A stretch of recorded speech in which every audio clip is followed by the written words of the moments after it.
Bismillahirrahmanirrahim. Assalamu alaikum. Welcome to another video lecture on the topic of predation, parasitism and symbiosis. बेटा हमने lecture 4 start करना है आज chapter 25 का। आपको याद होगा प्रीवियसली हमने चैप्टर 25 जो है इकोसिस्टम स्टार्ट किया था, जिसमें आज हमने ये वाला टॉपिक डिस्कस करना है। सबसे पहले इसकी आउटलाइंस हम देख लेते हैं कि under which headings we have to discuss this topic. So सबसे पहला पॉइंट हम यहाँ पे डिस्कस करेंगे प्रीडेशन और उसकी सिग्निफिकेंस, फिर पैरासाइटिज्म उसकी सिग्निफिकेंस, सिम्बियोसिस क्या होता है, म्यूचुअलिज्म, कमेंसलिज्म क्या चीज़ है, ग्रेजिंग क्या चीज़ होती है। ओवरऑल हमने जो एक टॉपिक है इसको इस तरह से कैटेगराइज किया है कि हम वन बाय वन उसमें इन पॉइंट्स को डिस्कस करेंगे ताकि आपको उसकी अच्छी समझ आए और आप आसानी से प्रिपेयर कर सकते हैं। So starting with the very first point that is predation and significance. Predation क्या चीज़ होती है? अगर प्रीडेशन की हम बात करते हैं तो an animal that praise on another animal, उसको हम प्रीडेटर कहेंगे। यानी वो एनिमल जो किसी दूसरे एनिमल के ऊपर जाके शिकार कर रहा है, उसको खा रहा है, उसको हम प्रीडेटर कहेंगे। और वो एनिमल जो जिसका शिकार हो रहा है, ठीक है, जिसका, तो उसको हम नाम क्या देते हैं कि उस वो हमारे पास क्या होगा, प्रे। यानी प्रीडेटर क्या चीज़ होती है? एनिमल जो कि किसी दूसरे के ऊपर जाके अटैक करता है, उसको खा लेता है, उसको हम प्रीडेटर कहेंगे। प्रीडेटर हमेशा कंज्यूमर होगा, फॉर एग्जांपल लायन, शेर, ठीक है। Animal that is caught and eaten, जिसको पकड़ते हैं और जिसका शिकार होता है, उसको खाया जाता है, उसको हम प्रे का नाम देते हैं।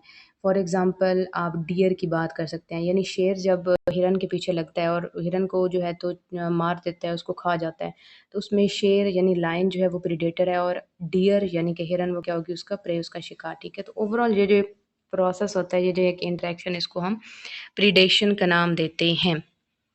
प्रीडेशन में क्या चीज़ होती है कि size of population of a predator और प्रीडेटर और प्रे एक दूसरे से हमेशा जो है ना वो लिंक होते हैं। यानी शिकारी और जो शिकार होता है वो एक दूसरे के साथ हमेशा लिंक में होते हैं, एक दूसरे को अफेक्ट करते हैं। हम कहते हैं कि हर पॉपुलेशन का जो साइज़ होता है वो डिटरमिन किया जाता है by the size of other. The size of each population is determined by the size of other. यानी कि अगर आप ये देखते हैं कि प्रीडेटर की क्या पॉपुलेशन है, तो फिर आपको इसके लिए ये देखना पड़ेगा कि उसके साथ उसका जो प्रे है उसकी कितनी पॉपुलेशन है। यानी दोनों की पॉपुलेशंस बिल्कुल एक दूसरे के साथ लिंक होती हैं, तो दोनों को ही आप अंडर कंसिडरेशन रखते हैं, तब आप जो को जाके कोई एक पॉइंट मिलता है कंक्लूजन का।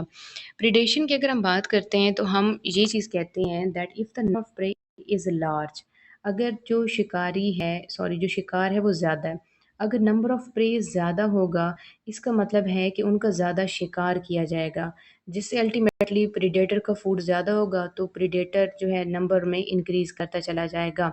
अब ज़्यादा प्रीडेटर इंक्रीज़ करता चला जाएगा, तो प्रीडेटर ज़्यादा से ज़्यादा प्रे के ऊपर फ़ॉल करेगा। अब ज़्यादा प्रे के ऊपर अगर वो फ़ीड करेगा, तो ज़ाहिर-सी बात है कि शिकार कम होता चला जाएगा।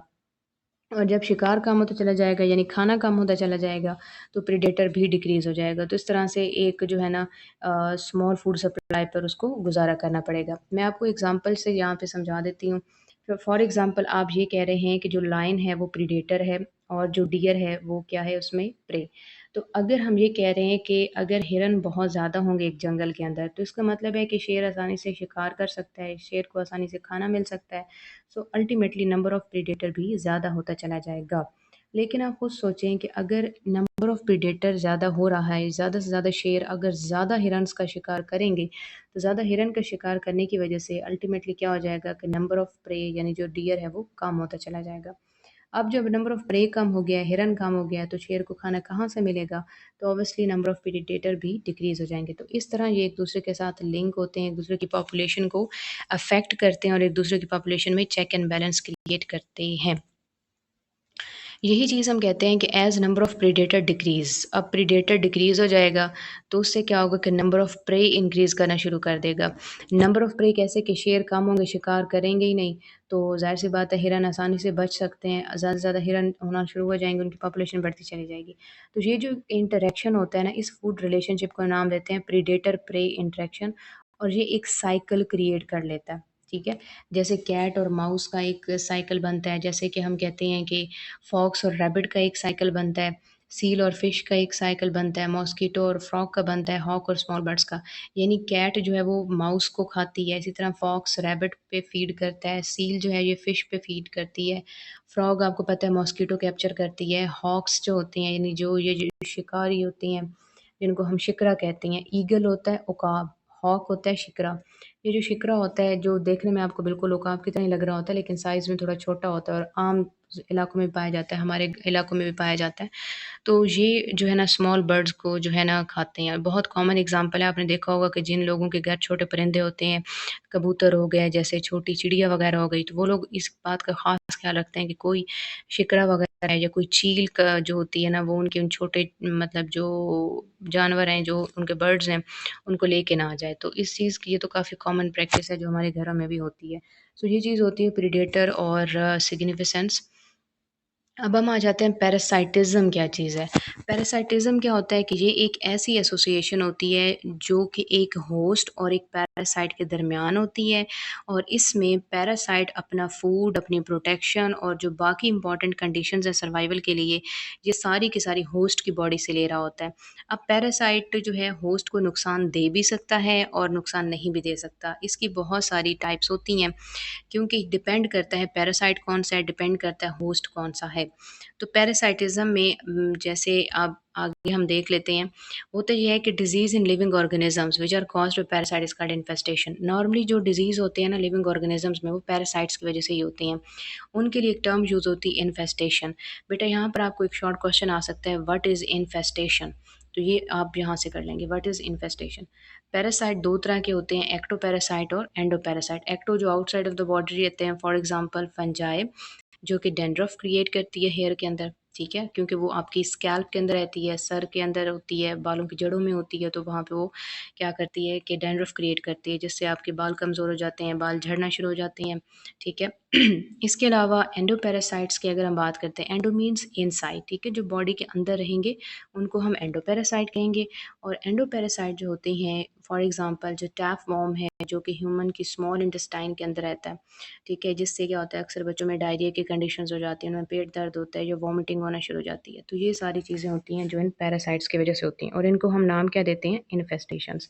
यानी यहाँ से आपको जो एक क्वेश्चन आ सकता है, what is parasitism give an example, ये हो सकती है या ये हो सकता है describe different types of parasites या what are two types of parasites, या ये क्वेश्चन आ सकता है differentiate between ectoparasites and endoparasite with an example. तो आप एक तरफ एक्टोपैरासाइट की डेफिनेशन लिख के एग्जांपल लिख सकते हैं और दूसरी तरफ एंडोपैरासाइट की डेफिनेशन लिख के और उसकी एग्जांपल लिख सकते हैं। और इन्फेस्टेशन पे मैंने अभी आपको बताया था, what is infestation, define infestation, ये क्वेश्चन आ सकता है, ठीक है? इसके साथ ही मैं आपको प्रीवियसली एक और चीज़ भी बता देती हूँ यहाँ से कि ये जो चीज़ होती है ना प्रिडेशन एंड इट्स सिग्निफिकेंस। अब प्रिडेशन में यहाँ पे आपको कहा जा सकता है define predation give its significance. तो आप बता सकते हैं कि प्रे और प्रीडेटर के दरमियान का जो एक रिलेशनशिप होता है उसको हम प्रिडेशन कहते हैं। वो ऑर्गेनिज्म जो कि अटैक कर रहा होता है वो प्रीडेटर होता है और वो ऑर्गेनिज्म जिसके ऊपर अटैक होता है और उसको फीड कर लिया जाता है वो प्रे कहलाता है, ठीक है? ये प्रिडेशन हो गया। सिग्निफिकेंस में आप ये लिख सकते हैं नंबर ऑफ प्रीडेटर और प्रे किस तरह से एक दूसरे के साथ रिलेट करते हैं, या आपको ये क्वेश्चन भी आ सकता है, briefly describe predator pray cycle. Briefly describe predator pray cycle, तो उसके अंदर आपने ये सारे पॉइंट्स जो हैं ये लिखने होंगे, ये जो 2-3 स्लाइड्स में हमने डिस्कस किया था, ठीक है? और पैरासाइटिज्म हम डिस्कस कर रहे थे। इसके बाद थर्ड पॉइंट हमारा आता है सिम्बियोसिस का। सिम का मतलब होता है टुगेदर, बायो का मतलब होता है लाइफ, आइसिस का वर्ड प्रोसेस के लिए यूज़ करते हैं, एसोसिएशन के लिए यूज़ करते हैं। सो सिम्बियोसिस एक ऐसी एसोसिएशन होती है that is between two organisms and bring benefit to both of the organisms. यानी एक ऐसी इंटरेक्शन जिसमें दो ऑर्गेनिजम्स एक दूसरे के साथ लिंक्ड होते हैं, एक दूसरे के ऊपर डिपेंड कर रहे होते हैं और दोनों को ही फ़ायदा होता है, तो उसको हम सिम्बियोसिस कहते हैं। सिम मीन्स टुगेदर, यानी वो साथ ज़िंदगी गुजारते हैं, एक दूसरे को फ़ायदा देते हैं। सो दे आर सिम्बियोटिक ऑर्गेनिजम्स। और एसोसिएशन क्या होगी? सिम्बियोसिस। सिम्बियोसिस रिलेशनशिप जो होते हैं वो दो तरह के होते हैं, रूट नोड्यूल्स होती हैं और माइकोराइजा, ठीक है? दो तरह के सिम्बियोटिक रिलेशनशिप हैं। आपको एमसीक्यू में पूछा जा सकता है how many type of symbiotic relationships are known, तो वो दो हैं, रूट नोड्यूल्स और माइकोराइजा। रूट नोड्यूल्स क्या चीज़ होती हैं? बहुत इंपॉर्टेंट शॉर्ट क्वेश्चन यहाँ से आपका होता है, व्हाट आर रूट नोड्यूल्स? ठीक है, या how root nodules are formed in leguminous plants, तो ये शॉर्ट क्वेश्चन आ सकते हैं। What are root nodules, how root nodules are formed in leguminous plants. तो लेग्यूमिनस प्लांट्स, लेग्यूम प्लांट कौन से होते हैं? सबसे पहली बात ये, लेग्यूम का मतलब होता है फली, यानी फली। जैसे आप मटर के दाने देखते हैं ना, मटर की एक छोटी सी फली होती है जिसमें 5-6 दाने लगे होते हैं। या जैसे आप मतलब यही चना देख लेते हैं तो वो भी ऐसे ही होते हैं। तो या आप देख लेते हैं बीन, जो दाने होते हैं वो। सो लेग्यूम प्लांट्स यानी जो फलीदार प्लांट होते हैं। अब लेग्यूम प्लांट्स जैसे कि पी सबसे कॉमन एग्जांपल है, बीन हो गया, इनके जो होस्ट होते हैं ना, ये they are the host to symbiotic bacteria. ठीक है, यानी ये सिम्बियोटिक बैक्टीरिया के होस्ट के तौर पे काम करते हैं।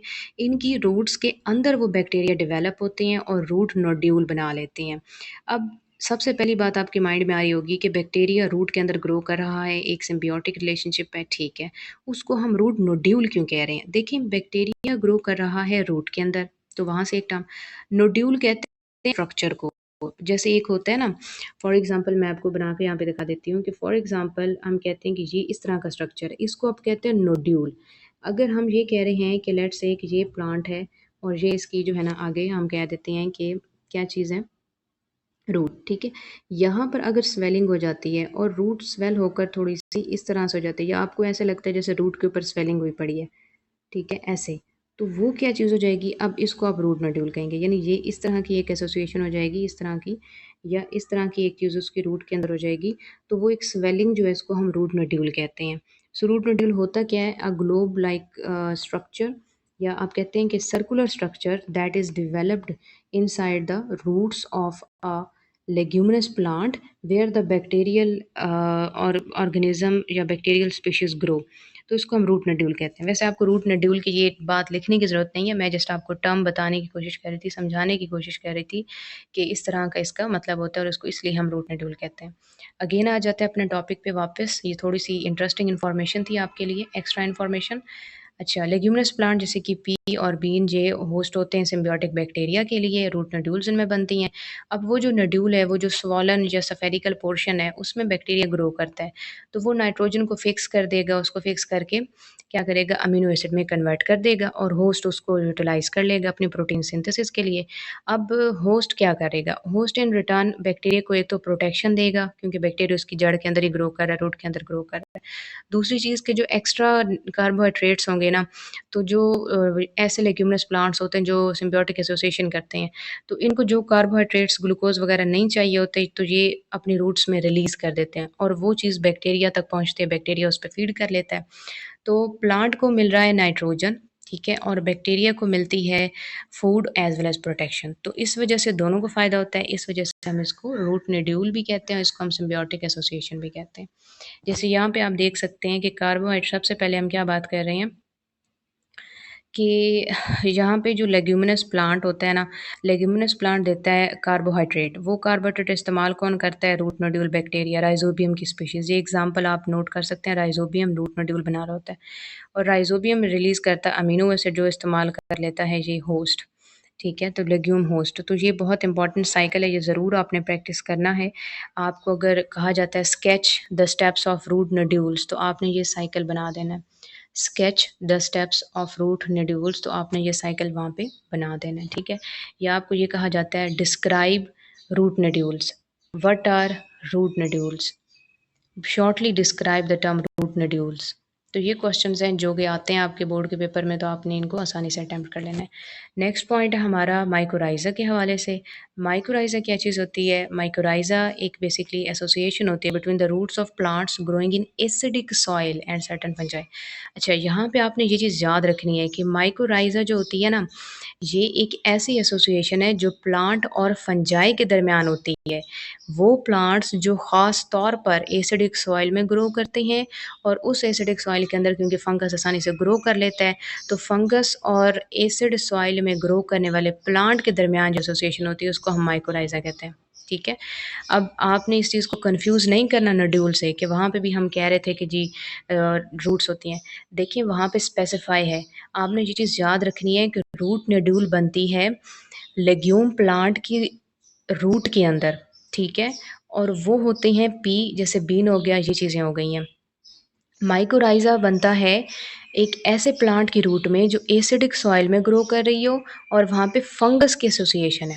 ये चीज़ आपने याद रखनी है। अगर आपको डिफरेंस का क्वेश्चन आ जाता है what is the difference between root nodule and mycorrhiza, तो आपने ये लाज़मी याद रखना है that root nodule is a symbiotic association between roots of legume plants and a bacteria. ठीक है?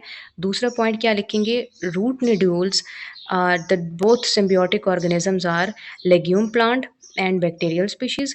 फिर नीचे क्या लिखेंगे कि बैक्टीरियल जो है वो नाइट्रोजन फिक्स करके अमीनो एसिड देता है, लेग्यूम प्लांट उस पे फीड कर देता है, प्लांट उसको क्या देता है? कार्बोहाइड्रेट्स देता है। तो वो एक टोटली डिफरेंट चीज़ है, ठीक है?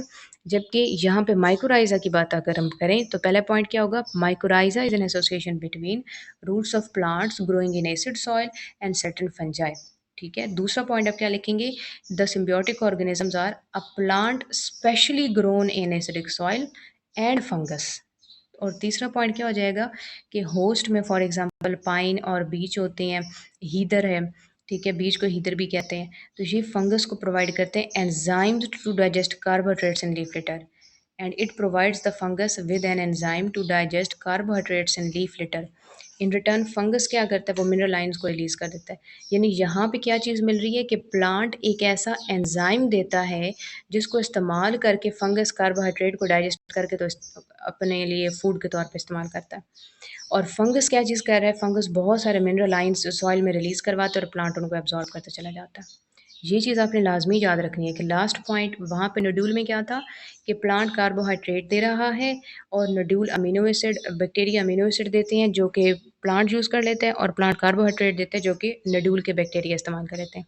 यहाँ पे क्या चीज़ है कि प्लांट प्रोवाइड कर रहा है एक एंजाइम जो कि डाइजेस्ट करता है कार्बोहाइड्रेट्स को इन लीफ लिटर, ताकि आसानी से फंगस अपना फूड ले सके। और फंगस क्या चीज़ प्रोवाइड करता है? Mineral ions. तो ये 4 से 5 इंपॉर्टेंट पॉइंट्स बनते हैं डिफरेंस के, जो कि माइकोराइज़ा और रूट नोड्यूल के हैं। तो आपने लाइन लगा के इनको ऐसे ही लिखना है जैसे मैंने आपको अभी कंपेयर करके बताया। तो इंशाल्लाह आपको फुल मार्क्स मिल जाएँगे, 2 बाय 2 मार्क्स मिल जाएँगे आपको। यहाँ पे अगेन वही फ्लो शीट है जैसे प्रीवियस थी कि जो पाइन प्लांट्स हैं वो कार्बोहाइड्रेट एंजाइम देते हैं, फंगस उसको यूटिलाइज कर लेता है अपने लिए, फिर मिनरल आइंस देता है तो मिनरल आइन प्लांट इस्तेमाल कर लेता है। ठीक है जी। अब एग्जांपल में यही आ जाती है, दो ऑर्गेनिजम्स के दरमियान है। अच्छा, इसमें म्यूचुअलिज्म हम ये कहते हैं कि म्यूचुअलिज्म में ना जो सॉरी ये था माइकोराइजा। अब हम आ रहे हैं तीसरे पॉइंट की तरफ, दैट इज़ म्यूचुअलिज्म। अब म्यूचुअलिज्म क्या चीज़ होती है? It is a relationship between two organism in which both the organism get benefit. यानी म्यूचुअलिज्म में ये होता है म्यूचुअल काम करना। 50% काम एक ऑर्गेनिज्म करता है और 50% काम दूसरा ऑर्गेनिज्म करता है। तभी 100% काम होता है और दोनों ऑर्गेनिज्म 100% ग्रोथ करते हैं और एक दूसरे को प्रोटेक्ट करते होते हैं। ठीक है? सो म्यूचुअलिज्म क्या होता है कि दोनों एक दूसरे से फ़ायदा लेते हैं, दोनों 50% फ़ायदा लेते हैं। ठीक है? लाइकेन इसकी एग्ज़ाम्पल है जो कि एल्गी और फंगस की एसोसिएशन है। और इसके अलावा लाइकेन हमने थोड़ा-सा पढ़ा भी था पार्ट 1 के अंदर फंजाई वाले चैप्टर में, वहाँ भी हमने म्यूचुअलिज्म में डिस्कस किया था इसको। तो अगेन यहाँ पे सेकंड ईयर में भी हम दोबारा पढ़ रहे हैं। म्यूचुअलिज्म क्या चीज़ होती है कि एक ऐसा रिलेशनशिप है जिसमें इंसेक्ट्स जो होते हैं ना, और this is a relationship between insects and lowering plants is another example. यानी ये बहुत सारे एग्जांपल्स उन्होंने आपको दिए हैं। एक एग्जांपल लाइकेन की जो आप फर्स्ट ईयर में पढ़ चुके हैं फंजाई चैप्टर 8 में। दूसरी एग्जांपल उन्होंने कहा है कि जो फ्लावरिंग प्लांट्स, अब ये लोअरिंग नहीं है, ये फ्लावरिंग है, थोड़ा-सा एफ का इशू है, एफ यहाँ पे टाइप नहीं होता। तो फ्लावरिंग प्लांट्स हैं और इंसेक्ट की आपस में एसोसिएशन है। कैसे? कि वो इस तरह से है कि इंसेक्ट जो होता है ना वो नेक्टर फीड कर लेता है फ्लावर से। ये लोअर नहीं है, फ्लावर लिखा हुआ है। फ्लावर से वो नेक्टर फीड करेगा तो जो फ्लावर होगा, the flower are able to reproduce, तो फ्लावर आसानी से रिप्रोड्यूस कर सकता है। इंसेक्ट कहीं भी जाएगा वो वहाँ पे पोलन गिरा देगा। तो वहाँ से एक फ्लावर से दूसरे फ्लावर इंसेक्ट इस तरह से उड़ते हैं और वो इंसेक्ट क्या करते हैं कि पोलन भी ट्रांसफ़र करते रहते हैं, फूड भी फीड करते हैं। तो ये दोनों चीज़ें आसान उनके लिए हो जाती हैं कि फ्लावरिंग प्लांट की पोलिनेशन हो जाती है और इंसेक्ट को फूड मिल जाता है। तो इस स्लाइड में जहाँ पर आपको ये लोअरिंग और लोअर नज़र आ रहा है, ये फ्लावर है basically. Flowering plants from the flower, flowers are able to reproduce to carry because insects carry pollen from flower to flower। तो ये आपने करेक्शन लाजमी कर लेनी है। नेक्स्ट इसमें अब म्यूचुअलिज्म एक डिस्कस हो गया। आपको कह सकते हैं define mutualism, give 2 examples, short question. तो आप 2 एग्ज़ाम्पल्स यहाँ पे दे सकते हैं। या ये भी हो सकता है define mutualism, describe with an example. तो आपको इंसेक्ट वाली एग्ज़ाम्पल दे के और नीचे ये जो स्टेटमेंट उन्होंने लिखी है ये डिस्क्रिप्शन के, तो आप ये भी डिस्क्राइब कर सकते हैं। नेक्स्ट क्वेश्चन आपको यहाँ से सॉरी नेक्स्ट पॉइंट है लाइकेंस। डुअल ऑर्गेनिज्म है, सिम्बियोटिक है जी, एक फंगस है और एक क्या है एल्गी का ऑर्गेनिज्म होता है। लाइकेन एक्सपोज्ड रॉक के ऊपर ग्रो करते हैं, कोलोनाइज करते हैं। तो लाइकेन की ये है कि लाइकेन और फंगस जो होते हैं ये शेल्टर मिनरल प्रोवाइड करता है। लाइकेन का फंगस जो है ना ये शेल्टर प्रोवाइड करता है, क्योंकि अगर मैं थोड़ा सा आपको रिकॉल करवाऊँ, लाइकेन जब हमने पढ़ा था तो हमने कहा था कि ऊपर की लेयर जो है ये फंगस की होती है, नीचे की लेयर भी फंगस की होती है, ठीक है। और यहाँ पर जो सारे ऑर्गेनाइज्ड सेल पड़े होते हैं, ये सारे ऑर्गेनाइज्ड सेल होते हैं एल्गी के। अब ऊपर से इस तरह से माइसेलियम जो है ना होता है, ठीक है, नीचे से भी माइसेलियम इस तरह से होता है और इस तरह के जो ना राइज़ॉइड्स के स्ट्रक्चर होते हैं। राइज़ॉइड का काम है उसने फंगस को न्यूट्रिएंट्स वगैरह एब्ज़ॉर्ब करके देने हैं, वो न्यूट्रिएंट्स एल्गी के पास चले जाते हैं तो न्यूट्रिएंट आ जाता है। ऊपर से जो फंगस होता है ना वो हार्मफुल रेडिएशन से बचाता है, एनवायरमेंटल कंडीशन से बचाता है। सनलाइट जब आती है ना तो एल्गी के पास न्यूट्रिएंट तो ऑलरेडी नीचे से आ गए थे, तो वो फूड बना लेती है। तो आधा फूड एल्गी अपने पास रख लेती है, आधा फंगस को दे देती है। फंगस को ये फ़ायदा हो रहा है कि उसको फूड मिल रहा है, एल्गी को ये फ़ायदा है कि उसको एनवायरनमेंट की कंडीशन से शेल्टर भी मिल रहा है, ठीक है, प्रोटेक्शन भी मिल रही है और साथ ही उसको इनऑर्गेनिक आयन्स भी मिल रहे हैं ताकि वो आसानी से फोटोसिंथेसिस कर सके। तो दोनों को 50-50% एक दूसरे के साथ जो है वो फ़ायदा होता है। फिर उसके बाद कमेंसलिज़्म। कमेंसलिज़्म हम कहते हैं कि ये दूसरी टाइप है, फिर एक और टाइप है। अब देखें जब ये सारी टाइप्स पढ़ लेंगे ना फिर मैं आपको अगेन इनकी कैटेगरीज़ एक दफ़ा रिवाइज़ करा दूँगी ताकि आपको आसानी हो। कमेंसलिज़्म में ये होता है कि ऐसा सिम्बियोटिक एसोसिएशन है जिसमें एक ऑर्गेनिज़्म को फ़ायदा होता है लेकिन दूसरे को फ़र्क नहीं पड़ता। Other is not affected at all, कि उसको एक तो फ़ायदा ले लेगा लेकिन दूसरे को फ़र्क नहीं पड़ता। फॉर एग्ज़ाम्पल शार्क्स के साथ अगर आपने कभी कोई कार्टून्स वग़ैरह देखे हों, एनिमेटेड कार्टून्स देखे हों, तो उनमें ये होता है कि शार्क्स के साथ ना उसके बिल्कुल फेस के साथ ये ना वो मौजूद होती है, उसको हम नाम देते हैं रिमोर्स का। रिमोरस जो होता है, रिमोरस एक ऐसी स्मॉल फिश है, जैसे-जैसे शार्क्स डेड मैटर पे फीड करती रहती है ना, तो स्मॉल पार्टिकल्स तो उसके मुँह से झड़ना शुरू हो जाते हैं या बाहर की तरफ उगलना शुरू हो जाते हैं साथ ही साथ। तो रिमोरस उन स्मॉल पार्टिकल्स और स्क्रैप्स को पिकअप करता है और खा जाता है। तो रिमोरस का ये फ़ायदा है कि शार्क्स के मुँह से जो चीज़ें निकल रही होती हैं या गिर रही होती हैं, वो उसको उठा के खा लेता है, उसको फ़ायदा हो जाता है। लेकिन शार्क्स को इससे फ़र्क नहीं पड़ता, क्योंकि वो वैसे भी चंक बाय चंक बहुत ज़्यादा क्वांटिटी में फूड एंगल्फ कर रही होती है। तो जो उसके मुँह से थोड़ा बहुत गिर जाता है, वो रिमोरस खा लेता है। तो दोनों का इसमें जो है इंटरेक्शन आ जाता है, जिसमें रिमोरस को तो बहुत फ़ायदा है, लेकिन शार्क जो होती है इसको कोई फ़र्क नहीं पड़ता। दैट्स व्हाई इसको हम नाम देते हैं कि ये हमारे पास है कमेंसलिज़्म में। इसके अलावा दूसरी बात हम आ जाते हैं नेक्स्ट, अब हमारे पास है ग्रेज़िंग का पॉइंट। लेकिन इससे पहले मैं आपको एक और चीज़ बेटर समझा दूँ कि यहाँ ग्रेज़िंग अब टोटली डिफरेंट चीज़ है। मैं यहाँ पर एक जो पॉइंट्स इनके लिंक कर रहे हैं ना, वो मैं आपको समझाना चाह रही हूँ। आपने काइंडली ज़रूर उसको तवज्जो से सुनना है।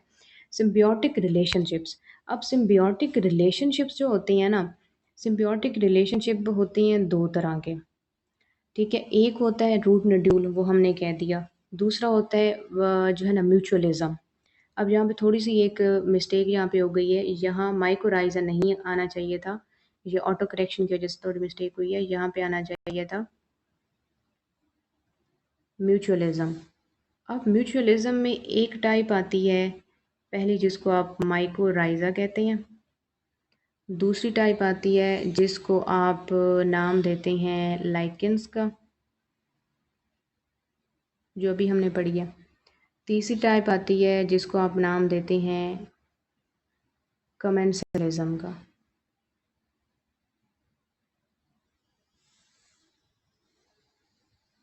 ठीक है?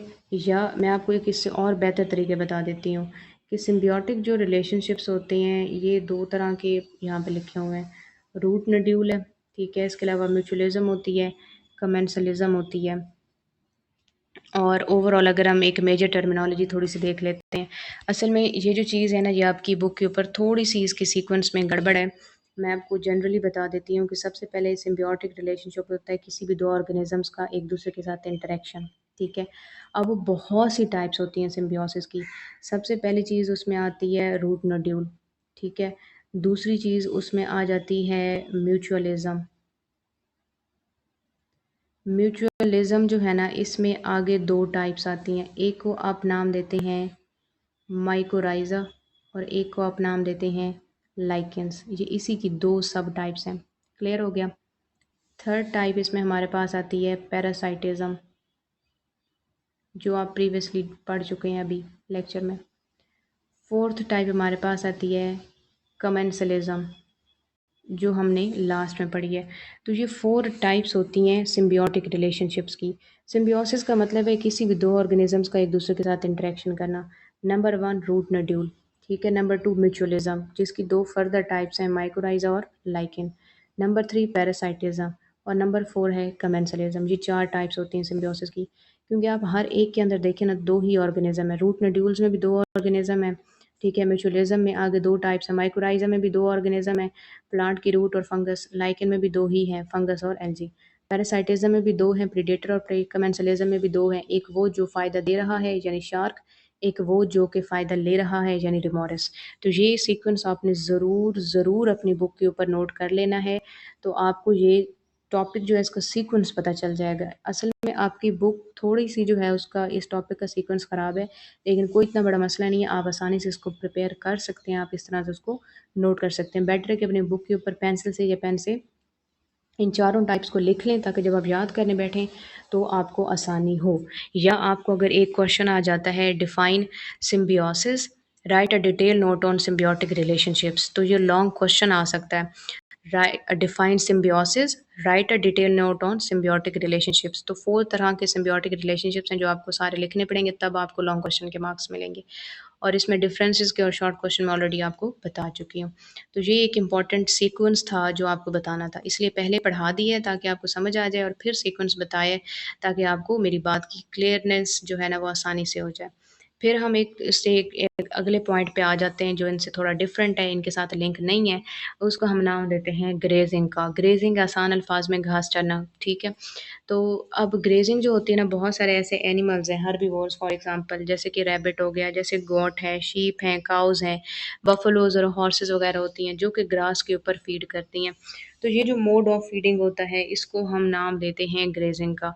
अब ग्रेजर्स, ऐसे एनिमल जो ग्रेजिंग करते हैं उनको आप ग्रेजर्स कहते हैं। एनिमल जो पास्चर लैंड्स में रहते हैं यानी जो चरागाह, पास्चर लैंड कहते हैं चरागाह, यानी वो ऑर्गेनिज्म जो चरागाहों में रहते हैं, जो ग्रासेस पे, हर्ब्स पे, श्रब्स पे फीड करते हैं, उनको ग्रेजर्स कहते हैं। हम कहते हैं कि अगर बहुत सारे एनिमल्स एक पास्चर के अंदर रहेंगे, एक चरागाह में बहुत ज़्यादा एनिमल्स हो जाएंगे, इसका मतलब है कि फॉर एग्जांपल हम क्या कहते हैं, if too many animals are on pasture, कि चरागाह में बहुत ज़्यादा हर्बीवोर्स आ जाते हैं। They eat on grasses down to the roots of grass, यानी वो उसको जड़ों से उखाड़ना शुरू कर देंगे, वो बहुत ज़्यादा फीडिंग करेंगे एंड आर रेजिस्टेंट, और ये रेजिस्टेंट हो जाएंगे, ग्रास वहाँ पे सही ग्रो नहीं कर सकेगी। देन द हर्बेशियस प्लांट्स, तो हर्बेशियस प्लांट की निस्बत अगर ग्रास पे वो फीड करें तो ज़ाहिर सी बात है ग्रास तो आहिस्ता आहिस्ता ख़त्म होना शुरू हो जाएगी। And have ability to regrow very fast. Then the herbaceous plant and have the ability to grow very fast, कि ग्रास जो है उसके ऊपर अगर बहुत ज़्यादा फीड करेंगे, ठीक है, वो ख़त्म होती चली जाएगी। लेकिन उसके पास ये भी आसानी चीज़ है कि ग्रास बहुत जल्दी ग्रो करते हैं। आपने देखा घास तो हर जगह उगाती है, ठीक है, लेकिन इसमें प्रॉब्लम क्या आती है? प्रॉब्लम ये है, but the hooves of grazing animals trample in the soil into hard layers as a result of which rain water will not penetrate the soil. यानी जो ग्रेजिंग होते हैं ना एनिमल्स, इनके जो सख्त जो करख्त पैर होते हैं ये ज़मीन पर लगते हैं बार बार, जिससे ज़मीन डैमेज होती है, सॉइल डैमेज होती है। तो रेन वाटर अंदर जो है ना जा नहीं सकता सॉइल में, हम कहते हैं कि पानी जज़ब नहीं हो सकता, जिस वजह से पानी उस ज़मीन के अंदर कम होता चला जाता है, तो उस ज़मीन की ज़रख़ेज़ी कम होती चली जाती है। यानी यहाँ आपको ये बताया गया है कि एक ज़रख़ेज़ ज़मीन, एक चरागाह जिसके अंदर बहुत ज़्यादा ग्रास है, ठीक है, वहाँ पे अगर एनिमल्स बहुत ज़्यादा फ़ीड करेंगे, तो ये बात तो बिल्कुल ठीक है कि वो एनिमल्स आसानी से फ़ीड भी कर लेंगे, लेकिन वो ग्रास को क्योंकि बिल्कुल बॉटम से ले रहे हैं, वो खा रहे हैं उसको, और इससे नुकसान क्या होता है? नुकसान ये है कि उनके पैरों की वजह से, उनके जो हूव्स होते हैं, ठीक है, वो जो पैर पटकते हैं, उस वजह से सॉइल डैमेज होती है, और सॉइल की जो वाटर होल्डिंग कैपेसिटी है, या जो वाटर को एब्ज़ॉर्ब करने की कैपेसिटी होती है, वो कम हो जाती है।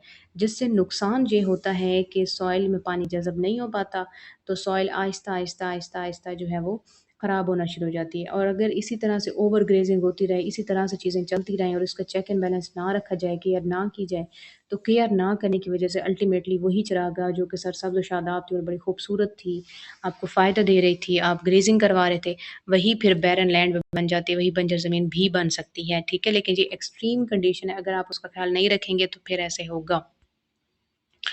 तो फिर वही बात आती है, it runs from the upper surface removing the top soil, वही ना कि फर्टाइल सॉइल तो ज़ाया हो जाएगी सारी, उससे ओवर ग्रेजिंग की वजह से ज़मीन ख़राब होगी और टोटली बैरन लैंड हो जाएगी, यानी बिल्कुल बंजर ज़मीन बन जाएगी।